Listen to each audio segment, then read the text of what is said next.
Grace and peace as we talk about those tough sayings of Jesus.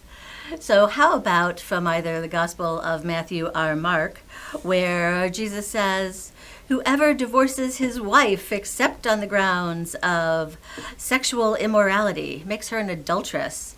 Or in Mark 10, then, when we get pulled back into Genesis, the uniting of two individuals, and man, Jesus is just being pretty clear. Or maybe not. So, we often casually will just say, women were property. Women were not property, but they were treated like property. Women had little to no authority, and that's true for first century Palestine, and their status and freedom was severely limited by the law and the customs at the time.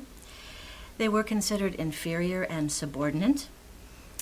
I'll just share this lovely little teaching. So, there is no wisdom in a woman except for with the spindle. Isn't that a treat? So this tough saying, when a woman's status was that she passed from father to husband, and then her family of origin wasn't her family anymore. Her husband's family became her family, and that was her social reality. And all of her livelihood depended on that family. So if it was as easy as a man just basically writing he wanted a divorce and making a case for it, and the woman could be dismissed, literally then, with no family, no source of any provision, she's just an outcast in the wilderness.